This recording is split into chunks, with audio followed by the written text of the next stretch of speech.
channel. If you don't know me, my name is Shellby Smith and I am a mom of 2 boys. And today is going to be my birth story. It's going to be my second son's birth story. That's Roman, and he is 6.5 months old. When I was pregnant with both of my boys, I loved watching other people's birth stories just to gain experience from other moms, and hopefully mine can help other people as well. I'm just passing on the knowledge. And with Roman being born during a pandemic, things were different, to say the least. So if you want to keep on watching and you want to hear my story, then please go grab a snack, grab a hot drink. I've got a cup of tea on standby, because it could be a long one, so please keep on watching. So the year is 2020, the year the world went mad. And his due date, he was actually due on the 12th of September, which was a Saturday. Obviously the Saturday came and went. I had a couple of Braxton Hicks, but nothing too crazy, and I kind of knew that it wasn't, after going through it already once before, I kind of knew that it wasn't real labour anyway, so I wasn't really bothered, and I knew not to get my hopes up with him coming on his due date, because it's rare that ever happens. As most people know, if you're watching this and you've already had a baby before, you know exactly what I'm talking about. So I knew I had a midwife appointment on the Tuesday morning. So I woke up Tuesday morning and I started to get pains that were building. So I knew that they weren't Braxton Hicks, they were something a bit different, a bit stronger. So I thought maybe this is the start of something. But still didn't think anything of it because it wasn't overly painful. I just knew that I could time them, and they were like every 15 minutes or so, only lasting for a couple of seconds, like maybe 15 seconds at most. So didn't think too much of it. And I had to go to my mum's house. She's part of my support bubble during the pandemic, because obviously I had Logan at that time and my husband was working nights, so I needed someone to watch Logan for me while I went to the appointments. So she looked after Logan for me while she was working from home. So I went to my mum's as normal, kept having contractions, well, little contractions like every 15 minutes, but still didn't think much of it. Dropped Logan off and went to the doctors, went for my midwife appointment, and they kind of stopped for a little bit, but I told her anyway what was going on, and she said, well, that sounds promising.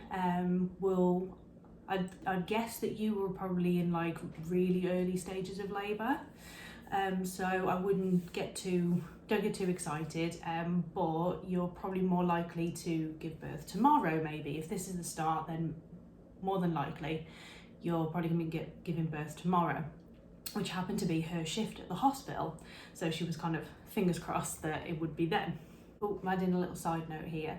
And after the Saturday of not having anything, not just having Braxton Hicks, and then I started to get pains on the Tuesday, my plan before that was to possibly have a sweep if they would let me do it, because the first time when I was pregnant with Logan, on my due date, it just happened that I was having a midwife appointment on my due date. They offered me a sweep then to get things moving.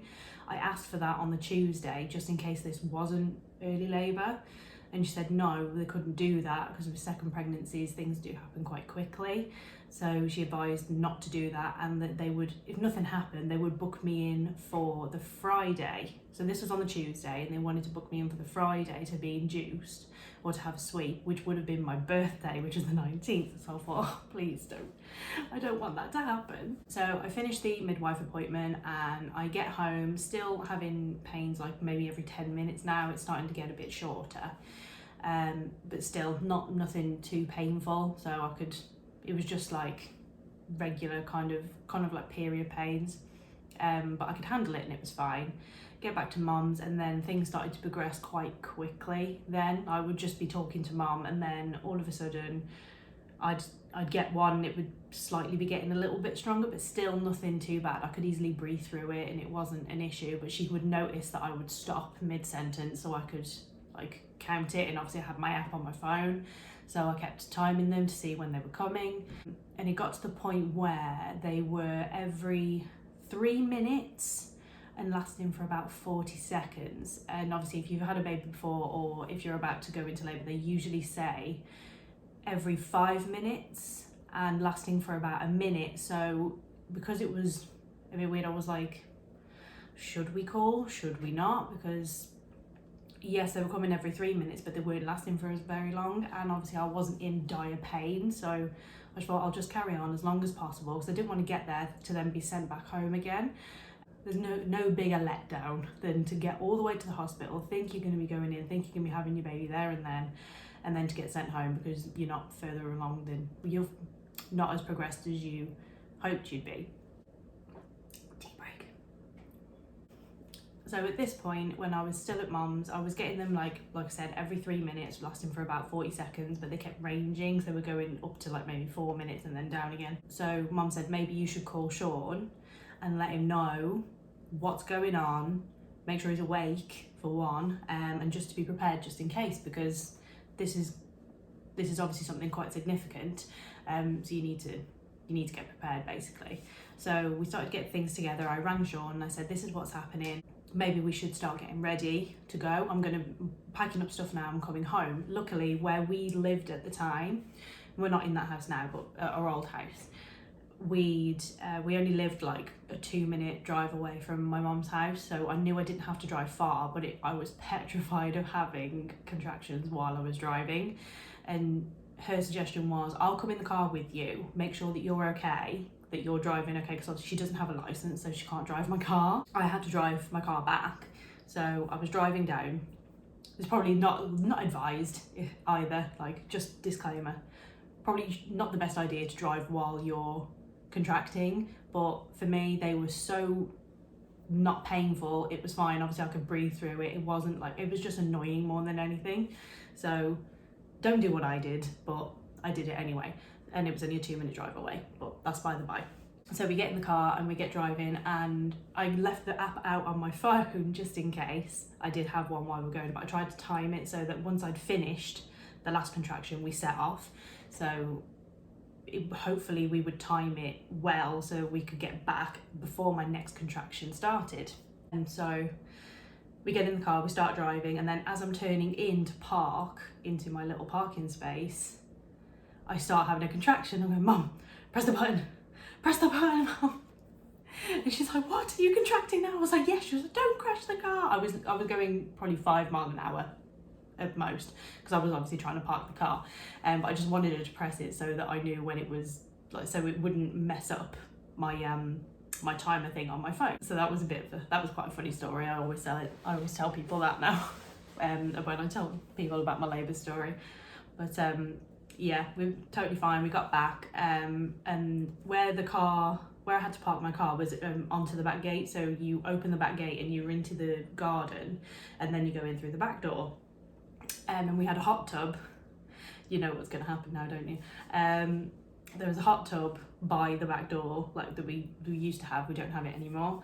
I opened the back gate after having this contraction while I'm driving, and Sean is in the hot tub, just chilling in the hot tub. Bearing in mind, I've already rang him and I've told him I am contracting. We need to call the midwives. We need to call the unit. I'm on my way home, and he's sat in the hot tub. Good job, babe, good job. So we walk in and my mum's just like, really? He's in the hot tub. I was like, I know.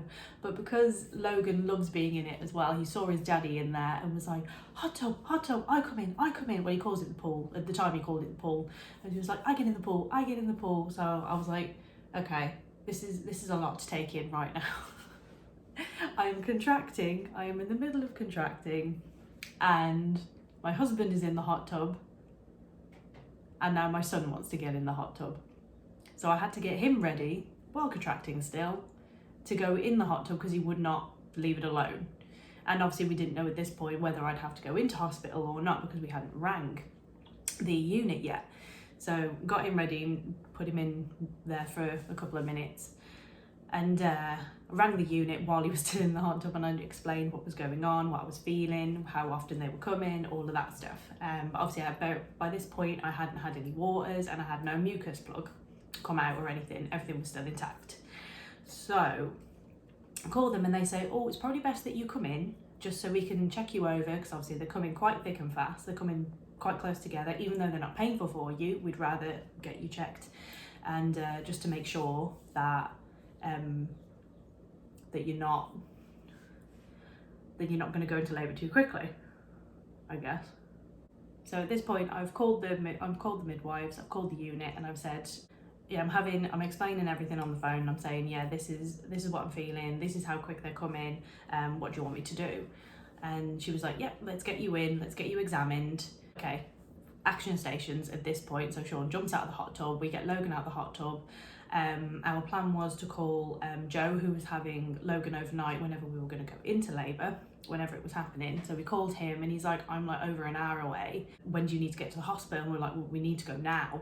So, and we've been told to come in as soon as possible. So he was an hour away. So yeah, so we had to ring Sean's stepdad, Mike, and he came and sat with Logan until Joe came. So he was sorted, and that was a little bit of a less stress for me, because that was what I was stressed about a couple of days before, was making sure we had a plan for Logan so that he knew where he was going, and we knew who was going to have him, so he wasn't left out in the dark.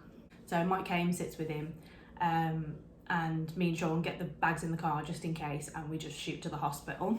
Even though still it's still nothing painful. Like my pains aren't really, they're not bad, but obviously I know they're there and they're coming very quickly. That was the concerning part of it, was how close they were together, only being like, they were going from 2 minutes to 3 minutes to 2 minutes again, and that was what was getting worrying more than anything. The pain wasn't bad at all. Like I've had periods that are worse than the contraction pains I was feeling at that point. Tea break. So we get to the hospital. It's about 3-ish, I'd say, like after sorting everything out with Logan. We got there for about 3-ish, and luckily at this point in time the lockdown had been released a little bit, so Sean could come into the room with me, which was nice, because I can't even imagine the women that have had to deal with this completely by themselves. And when they go in for even for inductions and things, and you can't have your partner there or any kind of support system, you're just there by yourself. I can't even imagine how you've dealt with it. But luckily for us, it was at a point in time where Sean could come with me, so we both went in. Didn't bring the bags because we weren't sure if we were staying or not, so we just walk in, still having contractions as I'm walking through, because obviously it's a long walk to get all the way to the part where I needed to be. We meet the absolute best midwives I've ever met. She was so lovely. We had a midwife, and then we had a trainee midwife, and she said, do you mind if she shadows me and if she does some of the checks and things? The COVID had pushed back their training. So I was like, yeah, not a problem. And I think I had it last time as well, and I said, well, everyone needs to learn at some point, so yeah, of course, like, jump on in. And it turns out that my husband actually knew the trainee midwife. He went to school with her, which was quite nice, so at least it was a familiar face for him, and if anything went wrong, I think he felt a little bit comforted by that, so we thought that was nice. So we carry on. She does all my checks, finally examines me, and I'm 2 centimetres dilated.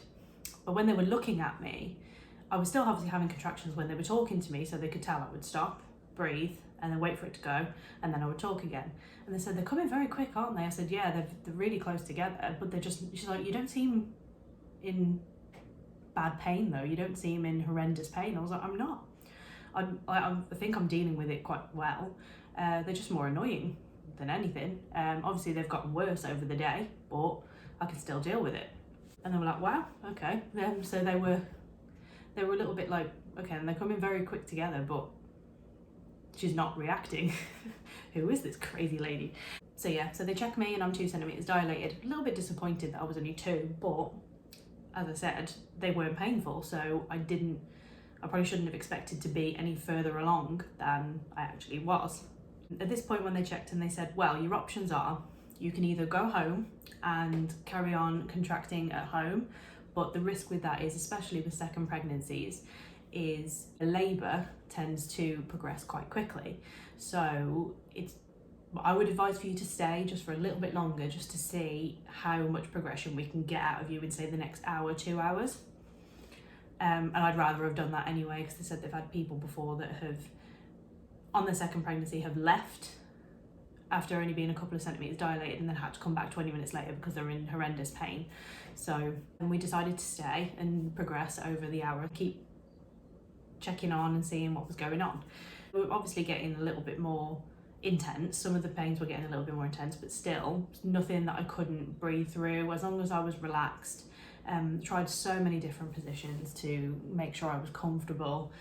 Tried sitting, bouncing on a ball, but the best position I could have stayed in was just standing, holding Sean's hands and just swaying while I was breathing, and that seemed to help more than anything. I was bouncing around the room because I just didn't know, I just wanted to be comfortable.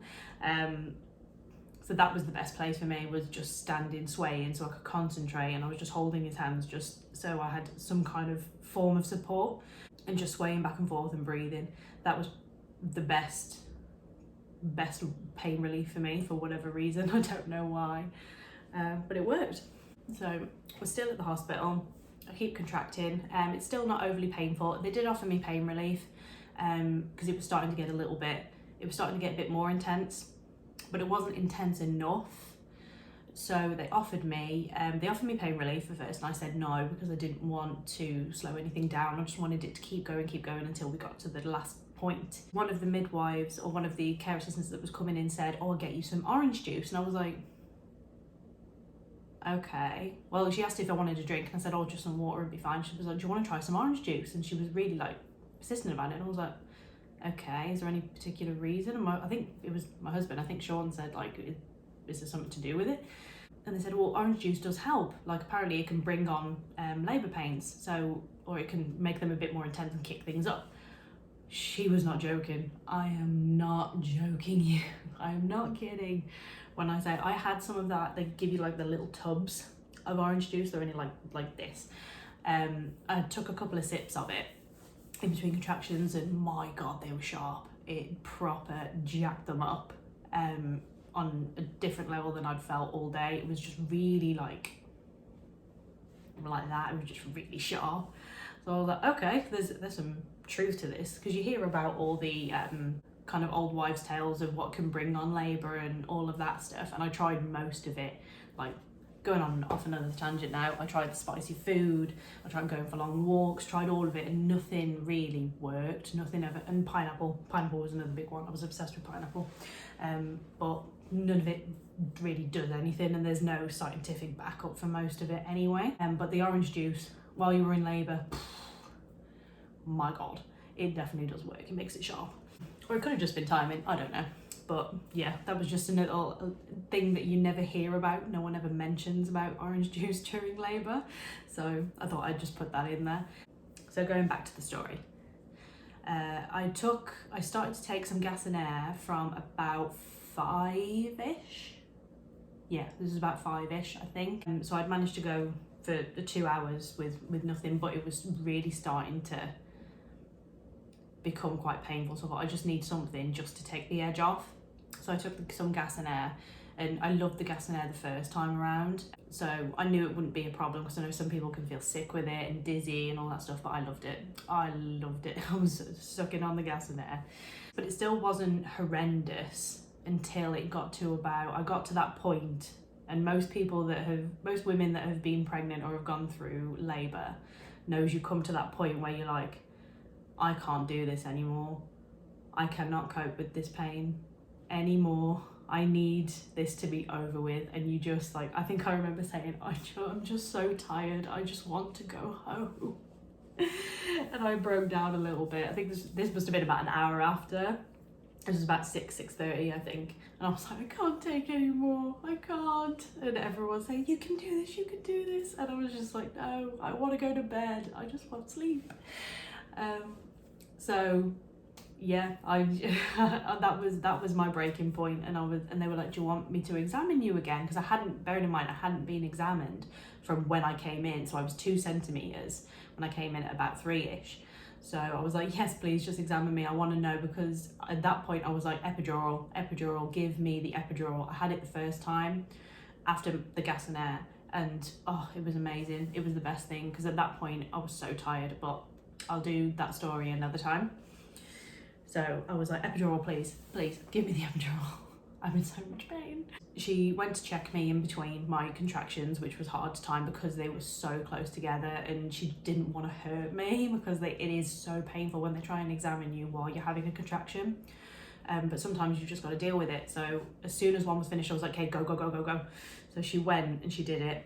And I was like, and then she pulled out and she was like, I don't know, because of the position I was in. And she was like, your waters are like really bulging. Like, this is probably going to be really TMI, I'm so sorry. But she said, your waters are like pushing out of me, like bulging every time you're having a contraction. She could feel it. I was like, okay, what does that mean then? What does that mean? Because at that point I didn't care. I was just like, can I have the epidural or not? That's all I wanted to know. That's all I wanted. And she comes out and she says, and I said, can I have the epidural, please, please? And she was like, I'm really sorry, but you're 9 centimeters. Like, you're about to start pushing. You can't have it. And at that point, I sobbed. I think it was probably one of the first times I actually full on cried. I was like, I can't, partially because I thought, I can't do this. I can't do any more. Like, it was just so draining and exhausting. And anyone that knows, that's gone through it, that has been through labour, will know how exhausting it is. Like, you can have contractions all day, but then by the end of it, you're just like, oh, I've had enough. I've had enough, please stop. So we got to this point and I was denied the epidural. I couldn't have it. I had to just carry on. I had to soldier on with just gas and air. And that was the part when that was the point, that was the other half of the crying, was I was so happy that I'd got to that point by myself with basically nothing, with just gas and air and breathing. And then the other half was, oh my God, I've got to do this now. I've got to do this with nothing. Whereas last time I had the epidural, I had the drip, I had the whole shebang, apart from obviously having a C-section. So I was like, oh God, can I do this? Can I even push this baby out of me? Oh, just another little note as well. Obviously, I mentioned about the waters bulging. My waters still hadn't gone, obviously, but when she had felt down there, she said they're bulging out of you. I was like, oh God, like, why haven't they popped? Because most of the time, like, once your waters go, that's when things really start to progress, and my waters still hadn't gone. So I was like, oh, for God's sake. And then it come to the time to push. Like, I'd still carried on. I was having my little hissy fit that I didn't want to carry on anymore. I just wanted to sleep.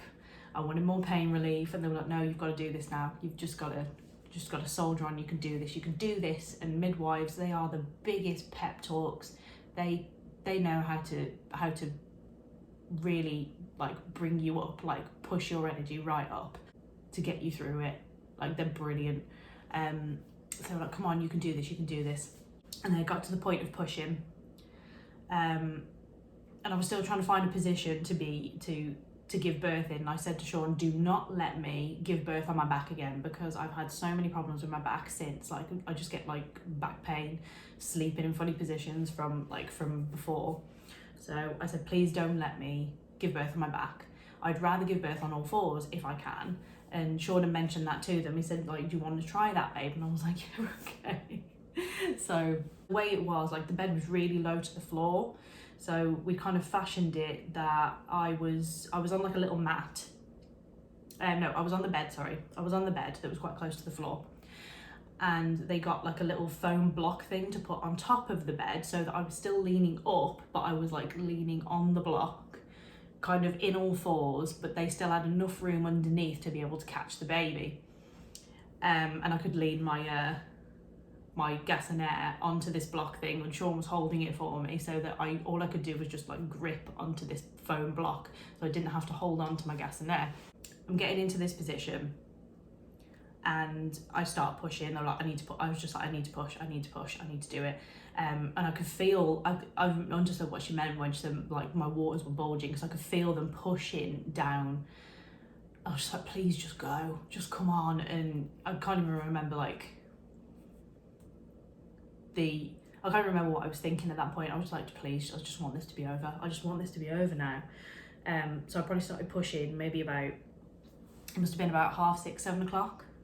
I think I started pushing, and I just kept going. I just kept pushing and pushing, and it come to the time where the midwives were swapping, trying to swap shifts. My midwives that were with me for the whole time didn't leave. They still didn't leave. They stayed with me, but it was good luck really, because the new midwife came in who was one of the most experienced midwives or something that had happened to come on shift.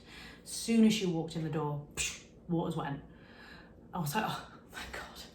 So the waters just went everywhere, splashed everyone that was underneath. I'm so sorry.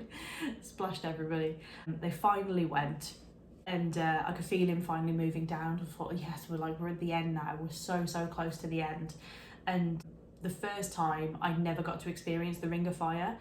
Everyone who's done it naturally mentions the ring of fire and how intense it can be. And I got to that point, I was pushing and pushing and pushing, and then I got to that point and I could feel it, and I thought, oh my God, this is unreal. Just that part, the burning ring of fire bit where obviously the baby's head is coming out, and it's stretching to like full capacity. I've never known a pain like it. It completely blew all of the contraction pains that I was feeling. The ring of fire was way worse than any of it. For me, anyway. I know that some people are different and they'd rather do that than have the whole day of pain. But to me, that was the worst. It was the most horrendous pain. But once his head was out, it's like that relief just went, and then he was out within a push. Oh, side note. While his head was still out, he was facing upwards, and not all of my waters had actually gone. So as I pushed, more waters came out, and it full on went into his face. His poor little face, and it went right up his nose. So for days after, he was full of mucus and was just trying to get all of this liquid off his chest. But I just thought it was it's not funny, but it kind of was funny a little bit at the time, and the midwife got a bit of a chuckle out of it as well. Because I was wondering why he was so snotty, and they said, oh, forgot to tell you, but while he was coming out, his head was facing upwards, and more of your waters came out, and it went into his face, went full up in his nose. I was like, oh, I'm so sorry, darling. I'm so sorry, Roman. So yeah, so going back to it, after one push, he was out, and I've never known relief like it. So they caught him and then pushed him underneath my legs, and I held him on my chest. And I was just so happy it was over. So happy it was over. Oh, and here he is. The man of the hour. It's you. Hello. So, he woke up just in time from his nap to hear the end of the story, didn't you? So, he came out. I held him on my chest for what seemed like forever. I had him on my chest. I had to change position, so they got me laying down while they were checking to make sure that the placenta was coming out and all of that stuff. I think it took about 10 minutes or something. It was probably like 10 minutes, and it came out with one push, one contraction, one push. Totally fine. But I held him on my chest for what seemed like forever. Yeah, you finally came out, didn't you? Oh, another side note. We'd before giving birth, we discussed about late cord clamping, because we heard there was good benefits with that, and it was a really healthy thing for the baby. It was a really good thing for them to delay it, because there's loads of nutrients still in the umbilical cord, or still in the placenta, that they can take in. So we asked for that, and they said, yeah, that's a standard practice now, is they wait for it to stop pulsating before they cut the cord. So about 5 to 10 minutes after it stopped pulsating, so Sean was able to cut the cord. And he did. Daddy cut it, didn't he? Yeah. Giving smiles now. So at this point, obviously the placenta was out, the cord was clamped, everything was fine. And they said, do you need anything? And I immediately went, please, I need paracetamol. I need paracetamol, because the after pains, I am not kidding you, it was so much worse the second time around. So much worse. But I don't know if I didn't feel the first ones, because obviously I had the epidural. But the after pains were so intense. And I was like, please, I just need pain relief for that. And they were like, you can keep taking your gas and air if you want. And I was like, no, I need paracetamol. I need paracetamol now.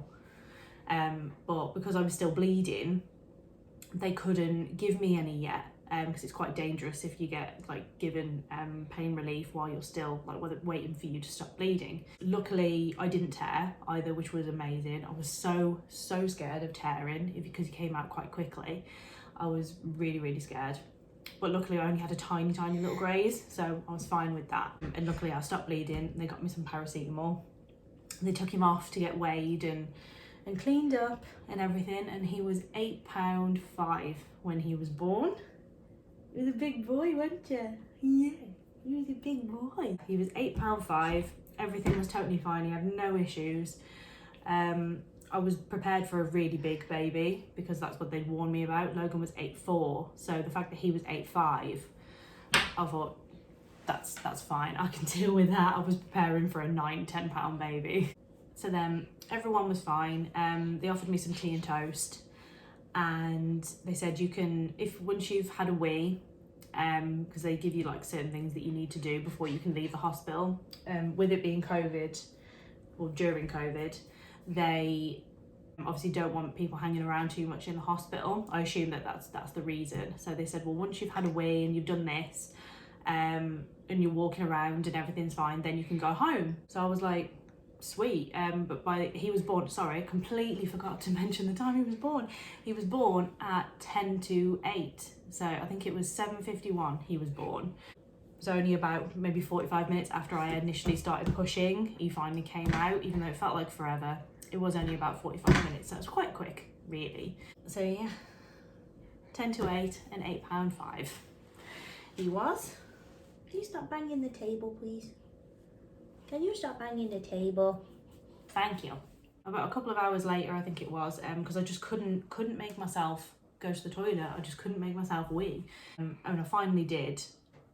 And we were released about 12:30 in the morning, which probably not the best time to be released in the middle of September. And obviously it'd been a really warm day in the day, but it had dropped really cold. So we were a bit concerned about, obviously, him, like he'd literally just been born. He's a couple of hours old, and we're taking him out into cold evening. Bit concerned about that, but he was fine in the end. And to be fair, I didn't really want to be hanging about in the hospital by myself again, so I was more than happy to go home. I didn't care what time it was, but Sean hadn't eaten all day from when I rang him and said I'm going into labour, so he was starving. We ended up going to Mackey's drive-through on the way home, so we went there and then got home, and then he's been growing and getting bigger ever since. So that is my complete birth story. I hope you enjoyed it. In summary, I'd say it was probably my most positive birth out of the two. Obviously I haven't given you all the details about my first one, and I will do a separate video for that. But the midwives were amazing this time around. They were so good with me and Sean, and with him. I could ask whatever I wanted and I didn't feel stupid, which is sometimes a concern for me. Like I never want to ask questions if I'm going to look like an idiot. It was probably one of the best experiences I've had, even though it was so painful. Between the two of them, his was the second time was the most painful, and the after pains was so bad because of the way I was gripping onto the foam thing as I was giving birth. It felt like I'd been hit by a bus a few days later. It was horrendous. It was horrendous, but I'd never change it because I wanted to feel the natural birth from the get-go. I wanted to know what it felt like, and I wanted to do it. So the fact that I got it, I'd never have any more. I'm completely done now. 2 boys is more than enough for me. So I have them now. I'd never do it again. I'm glad I've done it at least once.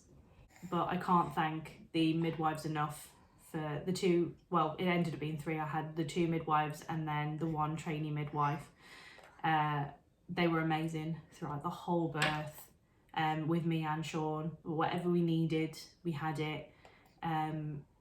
They were just so lovely. Made me feel so calm, as calm as you can be when you're in labour. I can't thank the midwives enough for everything that they did for us. I know it's their job, but during a pandemic as well, like they deserve so much, the amount that the stuff that they put up with.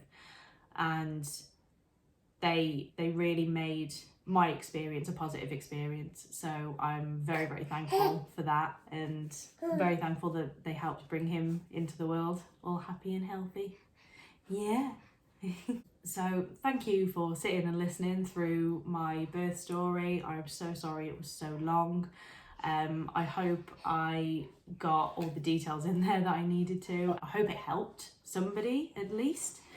Or even if it just entertained you for however long this video is. If you want to hear about my first birth story, I will try and get that recorded and on here for you as well. Or if you have any other suggestions for videos that you want to see from me, then please leave a comment below. And I think that's it from me. I think that's it from you. Have you got anything to say? No? You got anything to say, Roman?